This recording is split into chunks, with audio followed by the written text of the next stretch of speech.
rumah di Lusukun.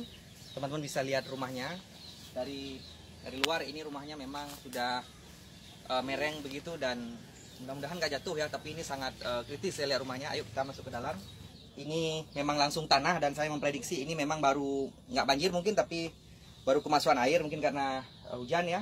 Mereka tidur di sini, di kasur ini, dan teman-teman lihat atapnya sudah bolong dan malam itu masuk air begitu. Kalau malam teman-teman beliau pakai ini agar nggak kena hujan ya. Jadi ya inilah, saya nggak tahu mau ngomong apa lagi, tapi ya mudah-mudahan kita harapkan, kita harus tetap optimis bahwa rumah beliau akan mudah-mudahan dibangun segera. Dari mana saja saya pikir terlalu banyak sumber untuk membangun rumah beliau. Mudah-mudahan ini kali ke depan kita datang ke rumah beliau udah lebih baik. Oke, makasih teman-teman. Assalamualaikum.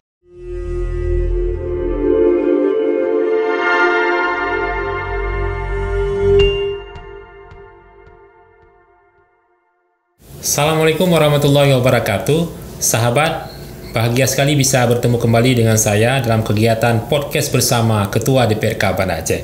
Podcast yang membahas tentang sosok inspiratif. Hari ini kita mengundang khusus seorang anak muda yang luar biasa kiprahnya.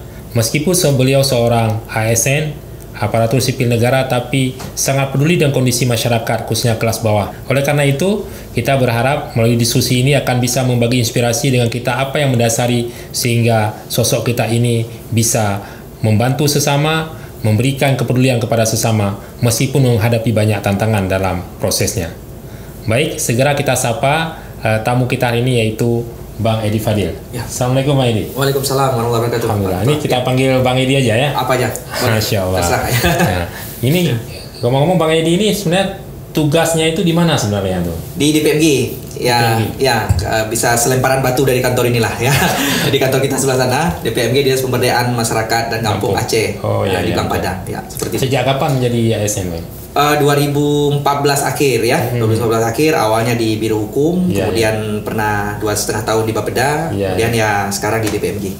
Terakhir berarti sekarang di DPMG ya? Ya. Pernah di bagian hukum di Bapeda ya? Betul. Artinya Bang Edi menguasai khusus tentang terkait dengan perencanaan daerah ya? Sedikit banyaknya ya. Kebetulan waktu itu di Bapeda ada tim khusus TKP2K namanya, tim koordinasi percepatan penanggulangan kemiskinan. Betul. Jadi memang concern bagaimana sinkronisasi antar dinas itu fokus ke penanggulangan kemiskinan gitu. Ya. Jadi fokus ke situ. Alhamdulillah sekarang di dinas yang juga langsung terkait dengan program-program teknis untuk penanggulangan kemiskinan itu di DPMG begitu. Ya, Bang Edi, bisa nggak diceritakan kepada kita apa sebenarnya yang mendasari Bang Edi sehingga kemudian meluncurkan program berbagi kepada sesama? Ya, pertama sebenarnya awalnya iseng ya. Saya harus katakan memang iseng gitu. Jadi kalau mau latar belakang itu pertama iseng gitu, kayak begitu. Jadi ya waktu itu ada kebetulan teman gitu main di Facebook, dia posting satu rumah dengan kondisi yang sangat tidak layak ya di salah satu desa di Aceh Utara di Kecamatan Sawang. Saya ingat sekali itu keluarga baru masuk Islam ya, mualaf begitu. Pak Habibullah nama beliau dan Ibu Marjanah itu dengan 2 anak beliau. Betul. Intinya adalah waktu itu diposting di Facebook dan bilang di tag saya dan banyak teman lain di tag gitu ya, ditandai di media sosial. Terus saya lihat gitu, wah saya merasa seumur saya tinggal di Aceh itu belum pernah lihat rumah yang separah itu gitu ya.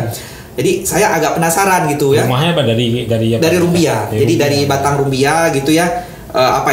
Kayak memang 3x3 kayak nggak layak sama sekali, memang mau jatuh gitu ya. Betul. Jadi kalau saya bayangkan kalau malam itu kalau kita dari luar tuh kelihatan orang dalam gitu. Jadi antar batang rumbia itu agak jarang-jarang gitu. Tapi itu pun ya 3x3 dan di situ semua, artinya ada kamar di situ, dapur juga di situ, semuanya di situ. Kalau kita bayangkan dari ruang makan juga di situ gitu. Kayak begitu kurang lebih. Jadi saya ingat persis waktu itu kayak kuali, piring itu ditaruh begitu aja gitu ya. Kemudian baju itu di dinding macam-macam. Udah saya datengin gitu rumahnya. Jadi awalnya itu ada yang post di Facebook, tandain ID. Betul. Ya. Tandain tak hanya saya sebenarnya, ada banyak ditandain gitu ya. Mungkin rekan yang posting ini juga berharap mungkin ada yang bisa action gitu ya. Betul. Kebetulan saya yang punya waktu ya, saya coba turun ke lapangan ya, saya lihat gitu. Jadi berkunjung langsung ke lokasi. Berkunjung langsung ya. Saya berkunjung langsung. Waktu itu kebetulan saya di Lok Semame ya. Di Lok Semame, jadi ke lokasinya di Sawang. Jadi kan Lok Semame Sawang ya sekitar 1 jam lah. 1 jam saya ke kampung itu dan saya memang melihat wah betapa luar biasanya gitu. Saya nggak pernah lihat rumah seperti ini.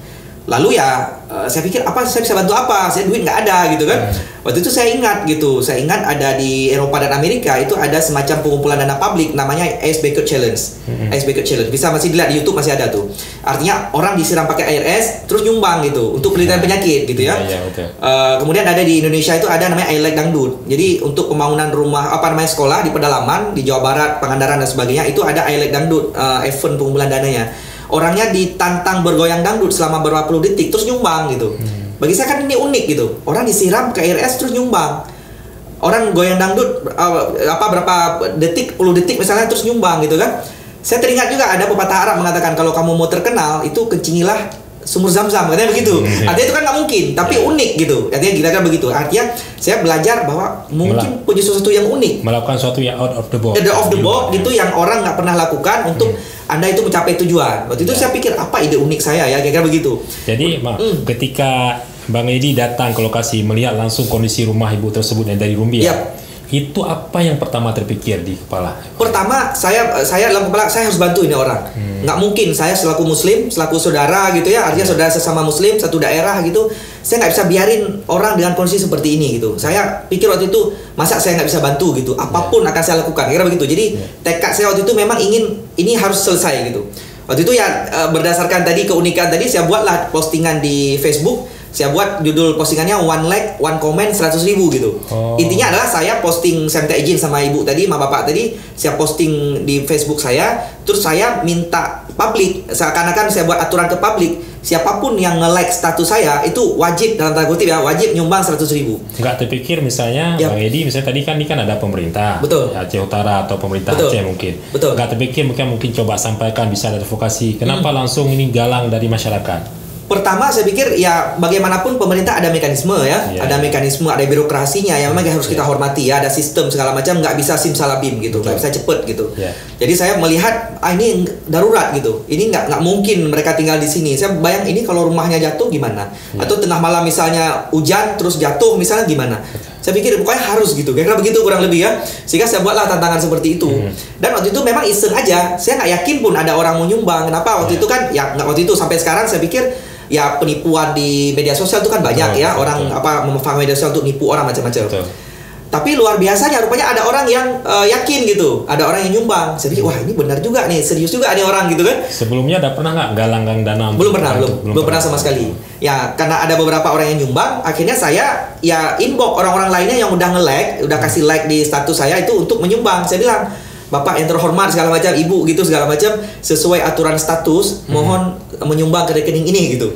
Orang ada yang surprise, ada yang bilang, wah bener lah Pak, gitu-gitu lah. Karena nggak nyangka ada yang ngajak gitu. Ya, nggak nyangka ada yang ngajak. Yang kedua orang nganggapnya ini beneran nggak gitu. Orang kan penasaran juga. Jadi ketika kita inbox, orang pada akhirnya tahu, oh ini serius rupanya. Ada yang nyumbang gitu. Ada yang nyumbang. Singkat cerita di hari pertama itu terkumpul sekitar 8.500.000. Ada target nggak ketika tadi mau menggalang berapa harus terkumpul? Nggak ada. Jadi waktu itu saya nggak tahu juga satu rumah itu berapa habis duit gitu. Sampai singkat cerita waktu itu terkumpul uang 8.500.000. Ya udah kita beli semen, kita beli pasir, batu segala macam ya, besi. Berarti langsung aksi langsung aksi gitu.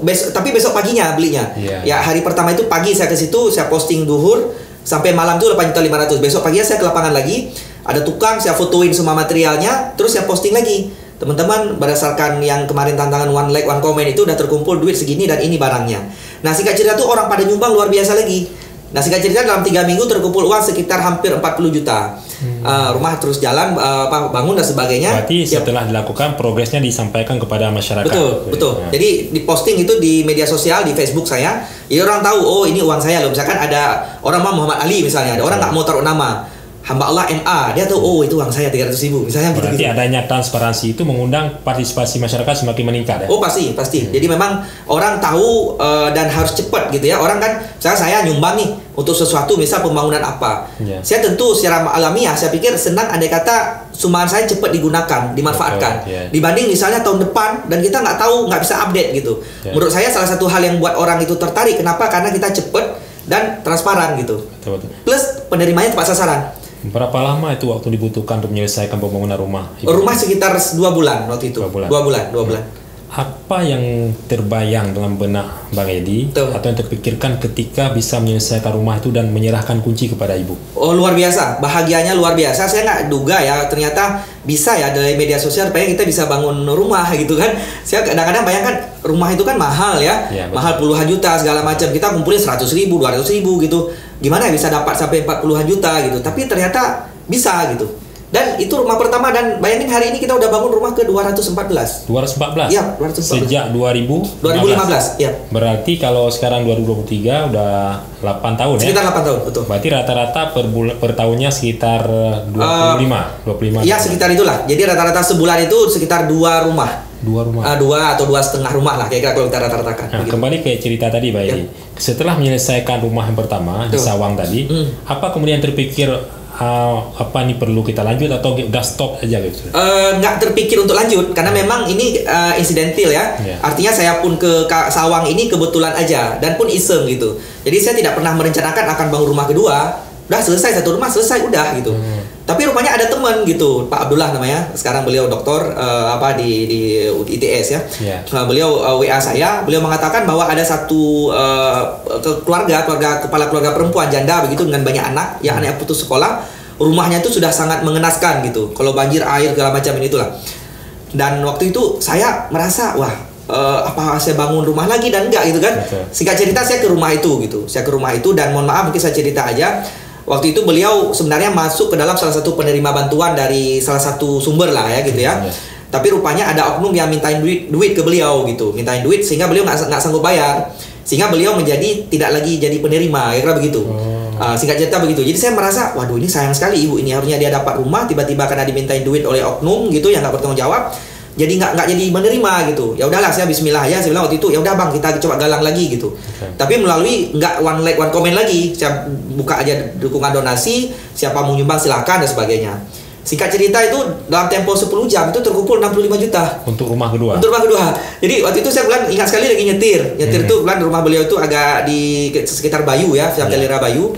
Saya nyetir dari situ pulang ke Banda Aceh. Saya nggak nyangka pas saya cek HP itu uang pada penuh gitu di banking segala macam ya, orang pada WA bisa udah transfer. Kalau saya jumlah semua itu udah 65 juta.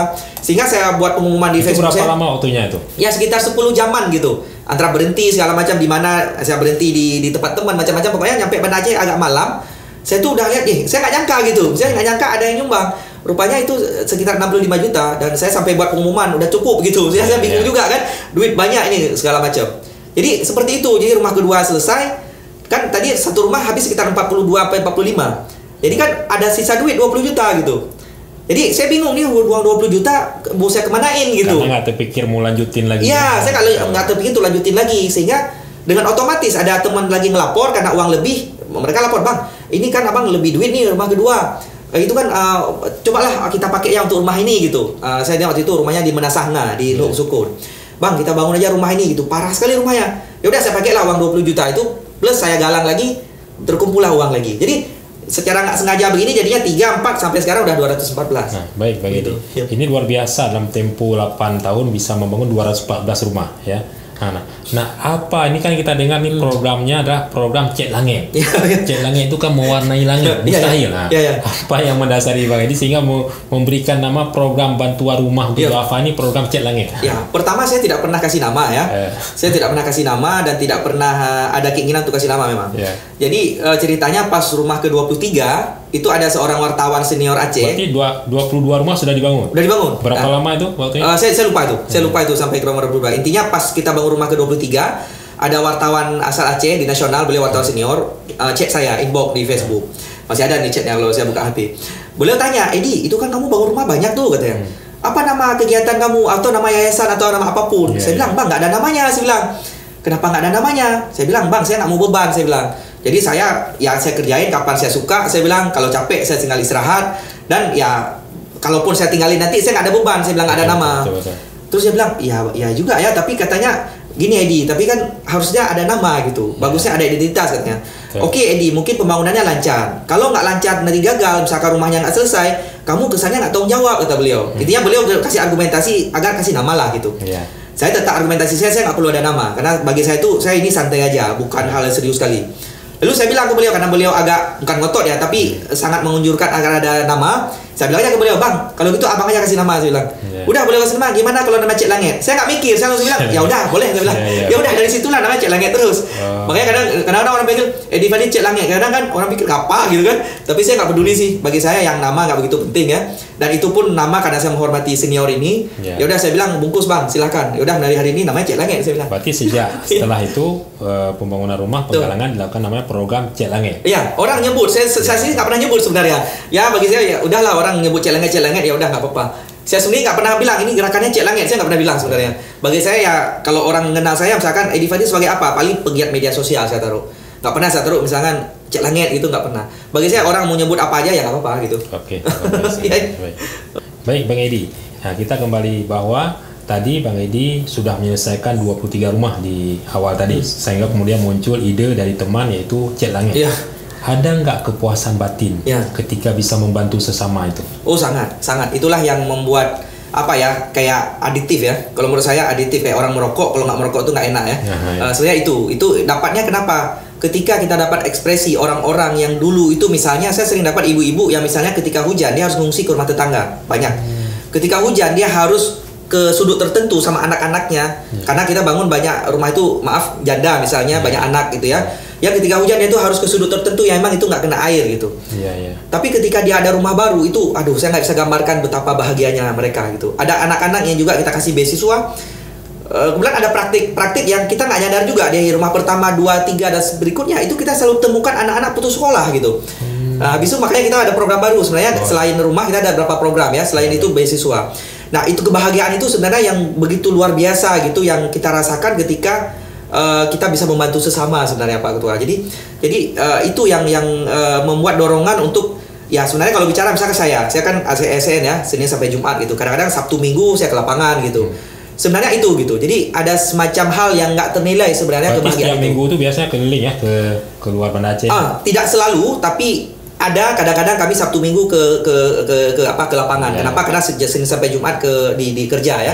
Karena aktor utama dari kegiatan kita ini relawan sebenarnya. Jadi mereka relawan di lapangan. Sejak kapan tuh Bang Edi bentuk tim untuk menangani program Cik Langit ini?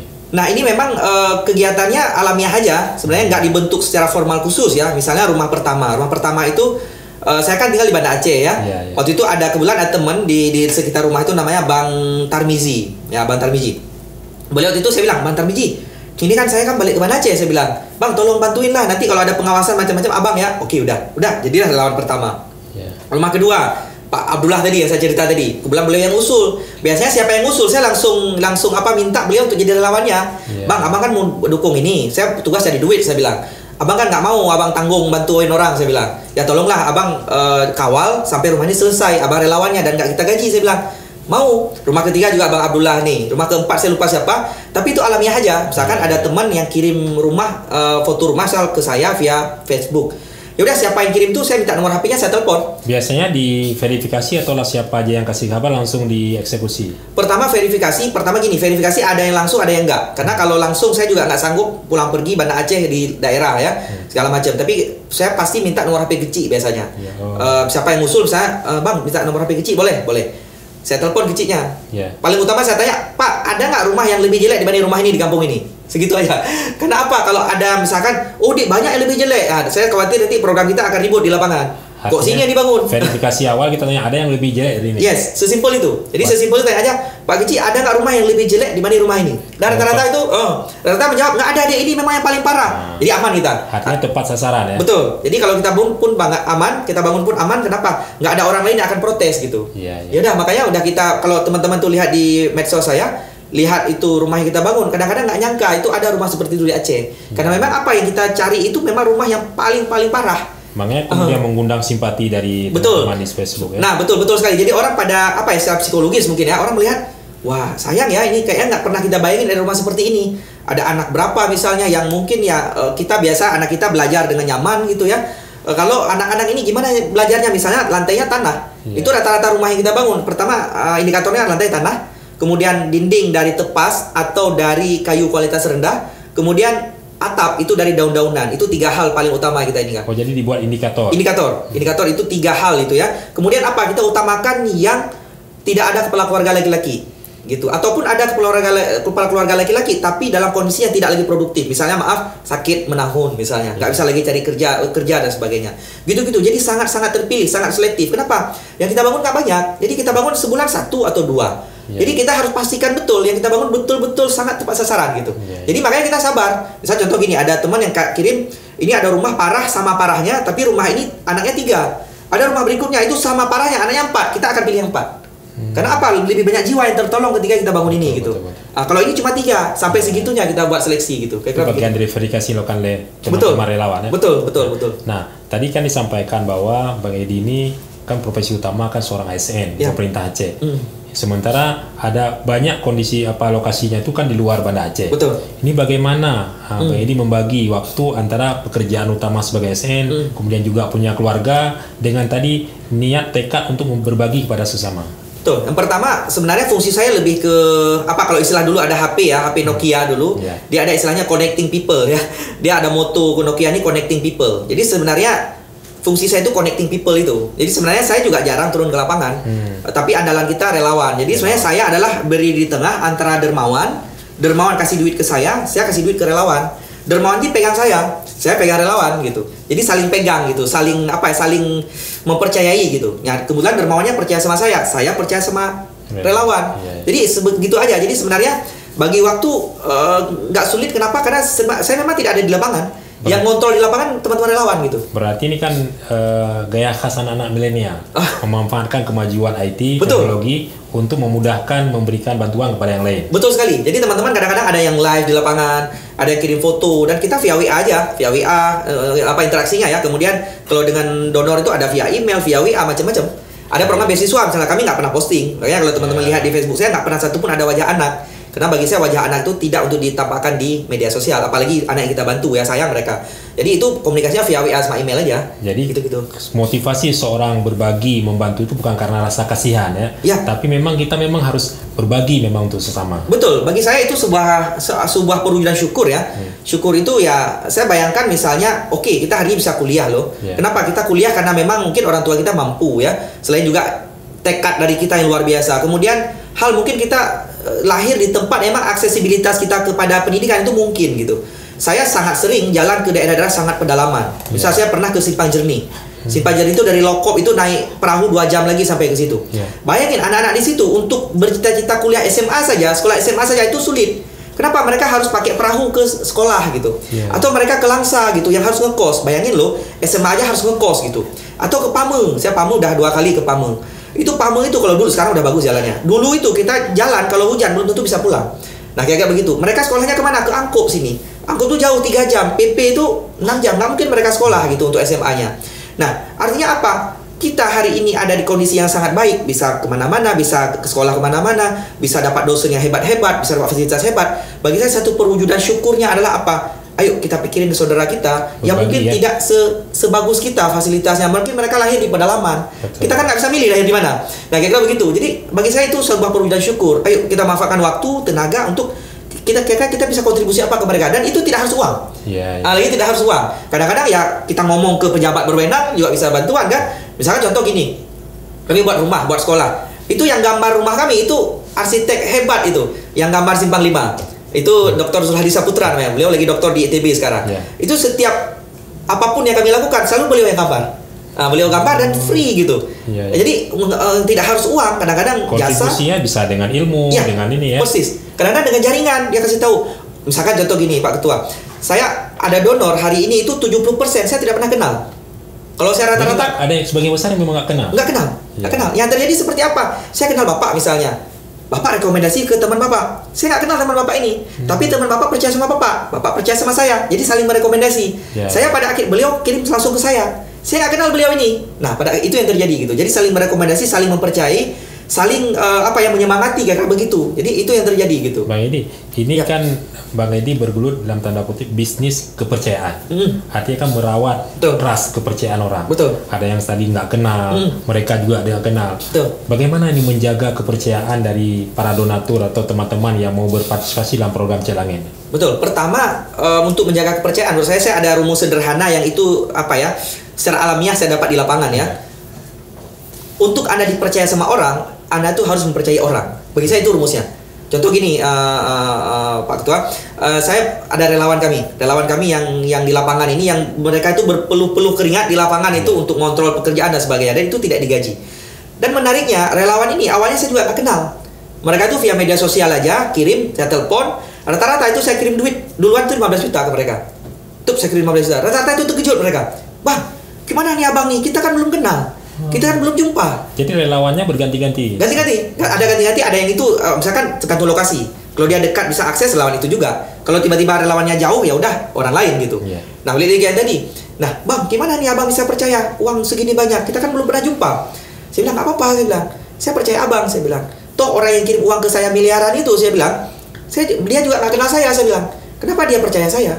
Terus alasan apa saya nggak percaya sama abang? Saya bilang, saya ada alasan. Ya saya percaya aja, saya bilang. Biasanya saya buat dengan garansi, kalaupun abang bawa lari duit ini, saya bilang, saya nggak akan pernah lapor polisi, saya bilang. Jadi aman aja, abang santai aja, saya bilang. Kalau abang ada niat bawa lari aja, nggak apa, saya bilang. Sampai segitu. Jadi apa? Dia tahu bahwa, wah saya begitu diapresiasi ya sama Bang Edi ini. Saya begitu dihormati ya, saya begitu dianggap dipercaya ya. Sehingga kepercayaan itu akhirnya dia balas dengan kepercayaan yang sama ke saya. Akhirnya dia betul-betul pegang amanah itu. Jadi dan akhirnya hari ini 214 rumah, belum ada satupun misalkan rumah yang relawannya bawa lari duit, belum pernah. Kenapa? Karena memang dari awal kita percaya gitu, percaya penuh dan tulus. Jadi rumus saya adalah, kalau Anda mau dipercaya oleh orang, Anda harus percaya dulu dengan orang. Ini kalau dia akan berbalik ke kita. Kalau kita kalkulasikan 214 rumah, rata-rata ini berapa? 60-an juta. Dulu itu sekitar 42 sampai 45 ya. Kemudian bergeser tiap tahun dia peningkatan ya. Peningkatan apa, jual material, harga material, semen dan sebagainya. Sekarang itu rata-rata sekitar 65 67. Jadi kalau kita kalkulasikan secara keseluruhan, kira-kira berapa budget yang sudah dikeluarkan untuk membangun 214 rumah ini? Iya, 214 kalau saya ambil rata-rata, paling 50 kita ambil rata-rata ya, karena dari dulu ada 45 macam-macam. Itu berarti 214 sekitar hampir 11 miliar ya. 11 miliar. Dan ini nggak hanya rumah, kita juga bangun banyak lain. Kita juga pernah bangun sekolah, kita ada bangun masjid, ada beasiswa sampai 200 lebih. Dan program Cek Langit di samping bangun rumah juga ada yang sifatnya non fisik. Ada beasiswa rata-rata. Beasiswa. Juga sekolah ya. Sekolah. Masjid juga ada, itu ada mitra kita dari Singapura namanya Global Ihsan Relief. Itu dengan relawan kita itu bangun beberapa masjid sudah. Ini Bang Edi kan nggak mudah tuh mengumpulin uang sampai 11 miliar. Betul. Ya kan? Dengan modal kepercayaan. Betul. Dari donatur, relawan, dari penerima dan sebagainya. Ini Pak, ada nggak resep khusus merawat kepercayaan dari para donatur? Saya nggak tahu juga resepnya ya. Yang jelas saya alamiah aja.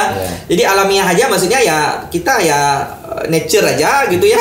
Ya saya nggak tahu juga resep khususnya, tapi intinya adalah amanah orang ya jalankan sesuai amanah gitu aja. Orang amanah untuk rumah ya rumah gitu kan. Kemudian paling kalau saya boleh sampaikan, mungkin kenapa orang suka nyumbang gitu ya, karena yang tadi yang saya bilang di awal, orang tuh suka hal yang cepet gitu. Kami cepet, misalnya ini ada rumah nih, kita udah foto segala macam, tiba-tiba dapat duit 5 juta, itu langsung besok langsung bangun. Malah ada kejadian menarik itu di salah satu kabupaten di Biren, saya cerita aja, ada rumah Ibu Mawarni namanya. Itu saking cepetnya, hari ini itu diposting gitu, kirim ke saya, ada relawan kami namanya Azhari, kirim ke saya, tiba-tiba dapat duit entah 15 juta, besok langsung bangun. Sampai itu ada orang di kampung itu nggak percaya. Kayaknya kalau program yang biasa kayaknya nggak ada kayak secepat ini, kira-kira begitu. Pasti ada mekanismenya. Kalau pemerintah kan birokrasinya. Iya. Sampai ada seperti itu gitu ya. Jadi ini pasti ada misi-misi lain gitu dari orang yang nggak dicurigai macam-macam gitu. Kok bisa cepat sekali gitu. Sampai saya turun ke situ. Sampai akhirnya dari Banda Aceh saya jelasin. Saya bilang ke relawan saya, kasih Pak Kecil ketik YouTube, ketik nama saya bilang. Sampai segitunya saya bilang. Sering Pak Kecil ketik Google, ketik nama saya bilang. Jadi lihat apa yang kita lakukan selama ini, saya bilang. Atau perlihatkan Facebooknya. Tapi saya turun juga, saya jelaskan Pak Kecil, ini loh Pak caranya. Lu beliau mohon maaf, dan alhamdulillah rumah Bu Mawarni ini sudah selesai dengan baik. Bang Edi, ini ada nggak mungkin pengalaman hidup yang paling membekas dalam diri Bang Edi sehingga kemudian mendasari untuk berbagi atau membantu saudara-saudara lain yang membutuhkan? Pertama ya, mungkin latar hidup saya anak pertama dari 9 bersaudara. Jadi adik saya banyak ya, kalau mau buat tim bola hampir bisa ya begitu ya. Dari 9 bersaudara, satu. Yang kedua, saya juga berjuang untuk hidup gitu. Jadi kami dari keluarga yang sederhana. Saya dulu tukang tempel ban. Saya tidak malu untuk mengatakan bahwa saya mantan tukang tempel ban. Sejak kapan? Sejak SMP sudah tempel ban. Sampai kuliah sekitar semester 3 saya masih bergelut di dunia itu. Ya, kebetulan di rumah gitu, kemudian ada tetangga saya beberapa rumah ke bawah gitu ya. Kemudian saya di turunan gitu rumahnya. Itu ada bengkel, Bang Lim namanya. Nah, beliau ada bengkel. Ya udah, saya kerja di bengkel beliau. Jadi pulang sekolah, itu dengan celana yang berhubungan dengan oli segala macam, ya udah saya kerja di bengkel sampai maghrib segala macam. Kalau puasa itu biasanya kalau dulu libur full, ya puasa saya full kerja di bengkel, ada uang untuk hari raya gitu kan. Jadi saya tahu gimana susah gitu, saya tahu gimana berjuang untuk sekolah gitu. Jadi saya tahu gimana hidup itu harus diperjuangkan gitu. Sehingga saya kalau dapat ada anak yang nggak sekolah, saya tuh merasa itulah saya dulu gitu. Kira-kira itu saya dulu, dan saya nggak akan biarin dia untuk nggak sekolah. Jadi saya akan lakukan apapun. Misalnya saya dapat anak yang nggak sekolah betul-betul karena emang ada duit ya. Misalkan betul-betul dia karena kondisi, insya Allah saya nggak akan biarin dia nggak sekolah. Saya cari dari siapapun, misalnya siapa saya tahu kawan, oh ini kalau nggak ada ya udah pakai duit saya, kamu harus sekolah. Saya ada cerita menarik di kampung, di Pesangan, salah satu kampung, ada yang lapor gitu, anak yang putus sekolah dan udah jadi pemanjat kelapa. Nah, pemanjat kelapa, saya tanya sama ibunya, Bu, di mana sih ini? Saya lupa namanya. Oh, udah manjat kelapa di mana? Di satu kebun. Saya datang lah. Pas dia turun, saya bilang, ini kelapa terakhir yang kamu panjat. Saya bilang, besok kamu nggak boleh panjat kelapa lagi. Besok daftar, ada relawan saya di situ, tolong urus semua, uang saya cari. Udah, alhamdulillah dia sampai wisuda gitu. Waktu itu dia sekolah di Pesantren Tanah Mirah, tapi ada sekolahnya gitu. Sampai foto wisudanya dikirim ke saya tuh nangis saya. Maksudnya saya tahu persis dia tuh dulu tuh pemanjat kelapa. Dari panjat kelapa sampai selesai. Ya, sampai selesai. Ada foto wisudanya di laptop saya. Jadi, wah itu terharu sekali. Dan banyak sekali anak-anak yang model seperti itu yang akhirnya kita fasilitasi dengan program ini gitu. Jadi pengalaman hidup yang pernah Bang Edi lewati menjadi tukang tempel ban, membiayai hidup sendiri, kuliah sendiri, itu sebagai bentuk syukur Bang Edi kemudian membantu pada sesama. Ya, salah satunya itu mungkin yang membuat karakter ya, membuat karakter bahwa kita nggak boleh manja misalnya begitu ya. Oh ini nggak ada apa pakai data dikit udah manja misalnya begitu ya. Saya pikir ya mungkin itu yang buat karakter bahwa saya juga pernah sulit gitu, pernah ketika misalnya waktu itu saya ingat saya dari siang sampai sore itu biasanya dikasih uang 5.000 sama tukang bengkel. Itu 5.000 agak banyak sih, agak banyak ya. Malah saya kalau sore itu kalau bulan puasa selain di bengkel, sorenya saya jualan es. Jualan es pakai sepeda warna merah saya ingat. Jadi saya keliling pakai itu, biasanya di sebelah sini ada 5 es, sebelah sini 5 es. Satu es itu 500. Jadi dapat 5.000 gitu kalau semuanya laku gitu. Jadi sampai begitu. Jadi artinya apa?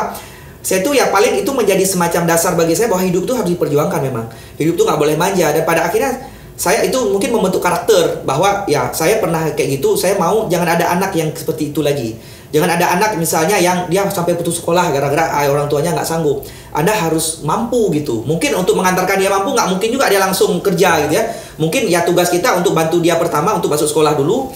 Belakangan mungkin dia proses segala macam pelan-pelan akan bisa mandiri gitu. Mungkin seperti itu. Jadi modal awal itu niat keikhlasan untuk membantu. Bagaimana kita bisa bermanfaat. Ini juga merupakan aplikasi hadis Nabi, khairun nas anfa'um linnas.